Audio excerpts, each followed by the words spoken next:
Hello दोस्तों, स्वागत है आप सभी का आपके अपने यूट्यूब चैनल ऑनलाइन स्टडी में।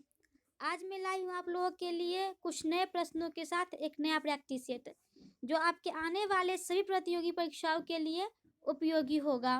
खासकर आपके रेलवे आरआरबी एनटीपीसी के लिए यह मोस्ट इम्पोर्टेंट प्रैक्टिस सेट है। आप किसी भी परीक्षा की तैयारी करते हैं आप हमारे चैनल से जुड़ सकते हैं। जुड़ने के लिए चैनल को सब्सक्राइब कर लें, साथ में बेल आइकन को भी ऑन कर लें, जिससे हमारे आने वाले सभी वीडियो का नोटिफिकेशन आपको समय पर और सबसे पहले मिल पाए। चलिए हम देखते हैं इस प्रैक्टिस सेट के कुछ महत्वपूर्ण प्रश्नों को। ये रहा हमारा पहला प्रश्न। गुप्त वंश के ह्रास के पश्चात उत्तर भारत के बड़े भाग का पुनर्गठन किसने किया?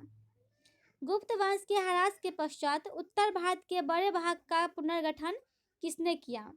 तो इसका सही आंसर है राजपूतों ने। राजपूत। गुप्त वंश के ह्रास के पश्चात उत्तर भारत के बड़े भागों का पुनर्गठन किया राजपूत ने। Option B. अगला प्रश्न है, इनकम टैक्स से जुड़ा हुआ पैन कार्ड में पैन की पूर्ण रूप है। इनकम टैक्स से जुड़ा हुआ पैन कार्ड में पैन का पूर्ण रूप क्या होता है? तो इसका सही आंसर है permanent account number. Permanent account number. Income tax से जुड़ा हुआ पैन कार्ड में पैन का पूर्ण रूप होता है permanent account number. Option A. अगला प्रश्न है, संविधान हिंद से कितने किस्म की इमरजेंसियों की शाखा मौजूद है? संविधान हिंद में कितने किस्म की इमरजेंसियों की शाखा मौजूद है? इसका सही आंसर है ऑप्शन सी, 3 किस्म की। संविधान हिंद में 3 किस्म की इमरजेंसियों की शाखा मौजूद है। अगला प्रश्न है, वह कौन सा एक देश है जिसने संयुक्त तौर पर विश्व कप क्रिकेट की मेजबानी की और विश्व कप जीत लिया? क्वेश्चन नंबर 4 है, वह कौन सा एक देश है जिसने संयुक्त तौर पर विश्व कप क्रिकेट की मेजबानी की और विश्व कप जीत लिया था? इसका सही आंसर है श्रीलंका। श्रीलंका वह एकमात्र देश है जिसने संयुक्त तौर पर विश्व कप क्रिकेट की मेजबानी करी और विश्व कप जीता था।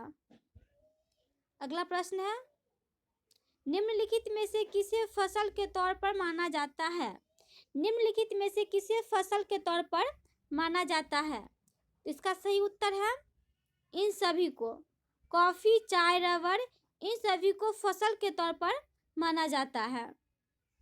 अगला प्रश्न है, पहला भारत रत्न प्राप्तकर्ता कौन थे? पहला भारत रत्न प्राप्तकर्ता कौन थे? इसका सही उत्तर है सीवी रमन। पहला भारत रत्न प्राप्तकर्ता थे सीवी रमन। अगला प्रश्न है, नागकर्म का अहम नृत्य है। नागकर्म का अहम नृत्य है। इसका सही आंसर है खासियो। नागकर्म का अहम नृत्य है खासियो। Option A. अगला प्रश्न है, नाट्य शास्त्र जो हिंदुस्तान क्लासिकी नृत्य का अहम जरिया है किसने लिखा? नाट्य शास्त्र जो हिंदुस्तान क्लासिकी नृत्य का अहम जरिया है किसने लिखा? इसका सही आंसर है भरत मुनि ने। नाट्य शास्त्र को लिखा भरत मुनि ने। Option A. अगला प्रश्न है, दुनिया की सबसे बड़ी मीठे पानी की झील है। दुनिया की सबसे बड़ी मीठे पानी की झील कौन सी है? इसका सही उत्तर है सुपीरियर लेक। Option A. दुनिया की सबसे बड़ी मीठे पानी की झील है सुपीरियर लेक। ऑप्शन ए होगा हमारा सही उत्तर। अगला प्रश्न है, कंप्यूटर प्रोग्राम में गलती को करार दिया जाता है। कंप्यूटर प्रोग्राम में गलती को करार दिया जाता है। इसका सही उत्तर है बिग। कंप्यूटर प्रोग्राम में गलती को करार दिया जाता है बिग। Option A. अगला प्रश्न है, वयस्क इंसानी ढांचा आधारित होता है। वयस्क इंसानी ढांचा कितनी हड्डियों पर आधारित होता है? इसका सही उत्तर है 206 हड्डियों पर। वयस्क इंसानी ढांचा आधारित होता है 206 हड्डियों पर। Option B. अगला प्रश्न है, अगर जमीन की फिजा न हो तो आसमान नजर आता। अगर जमीन की फिजा न हो, यदि बादल न हो तो आसमान का रंग कैसा नजर आएगा? इसका सही उत्तर है काला। अगर जमीन की फिजा न हो तो आसमान काला नजर आता है। अगला प्रश्न है, स्टोरेज बैटरियों में इस्तेमाल की जाने वाली धातु होती है। स्टोरेज बैटरियों में इस्तेमाल की जाने वाली धातु होती है। इसका सही उत्तर है जस्ता। स्टोरेज बैटरियों में इस्तेमाल की जाने वाली धातु होती है जस्ता। अगला प्रश्न है, निम्नलिखित में से राष्ट्रपति किसको चुना नहीं करते? निम्नलिखित में से राष्ट्रपति किसको चुना नहीं करते? तो इसका सही आंसर है उपराष्ट्रपति को। उपराष्ट्रपति को राष्ट्रपति के द्वारा नहीं चुना जाता है। ऑप्शन डी होगा हमारा राइट आंसर। अगला प्रश्न है, मंत्रियों को काउंसिलिंग ग्रुप तौर पर डैश को जवाबदेह है। मंत्रियों को काउंसिलिंग ग्रुप तौर पर किसको जवाबदेह है? इसका सही आंसर है लोकसभा को। मंत्रियों को काउंसिलिंग ग्रुप तौर पर लोकसभा को यह जवाबदेह होता है। ऑप्शन ए होगा हमारा राइट आंसर। अगला प्रश्न है, एग मार्क है। एग मार्क क्या है? इसका सही आंसर है इस्तेमाल करने वाली चीजों की क्वालिटी गारंटी मोहर। एग मार्क होती है इस्तेमाल करने वाली चीजों की क्वालिटी गारंटी मोहर। Option D.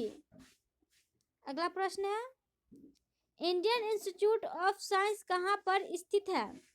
Indian institute of science कहाँ पर स्थित है? इसका सही आंसर है option D Bengaluru. Indian institute of science स्थित है बेंगलुरु में। अगला प्रश्न है,